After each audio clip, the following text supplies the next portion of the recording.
Nolan Naraki and Eric Edholm here joining me. Guys, we've got a game time decision to make this week. We're taking a look at which NFL team has the best running back core. Now, we're not just talking about rushing yards, rushing touchdowns. We're talking about the whole package, receiving out of the backfield, everything. Nolan, who you going with? Well, if you want to break it down in terms of sheer talent, I got to go with the San Francisco 49ers. What Frank Gore does on a down-to-down basis, he can run, he can catch, he's outstanding inside the tackles, great vision.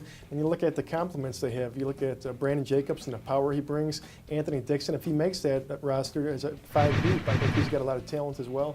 And then even LaMichael James and Kendall Hunter, you got two speed backs there that can really create big plays. So I think all around, they're as good as it gets. And I really like Kendall Hunter, too. I think he's going to have a breakout season. I'm having a hard time picking guys between the Saints and the Panthers. The NFC South is absolutely loaded in terms of running backs.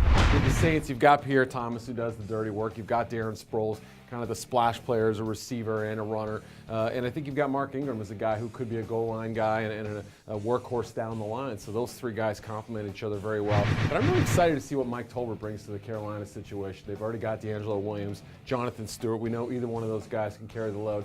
But I think Tolbert's going to be a huge key in terms of taking pressure off Cam Newton to have to do a lot of damage with his legs. And I think that'll save him from injury as well. Talking about the 49ers, Saints, and Panthers, all three of those attacks have at least three great running backs. When I look at a great running back core and a great backfield, I'm thinking about teams like the Texans that their two running backs last year rushed for more yards than anybody in the league. Am I wrong? Are they the best 1-2 tandem? Well, I think Arian Foster had an outstanding season last year, and I like Ben Tate. Maybe this guy thinks a little bit differently. Certainly the system obviously plays into their success. Yeah, I think the scheme has a big part of their success. You look at Gary Kubiak and the way he runs that offense, it's the same thing as Mike Shanahan ran in Denver for all those years with Terrell Davis. It doesn't matter who you have. If you have a good one-cut zone runner, you're going to put up yards. At least 1,000, probably closer to 1,500. And when you find an elite back like Terrell Davis or Arian Foster, you'll put up 2,000 easy.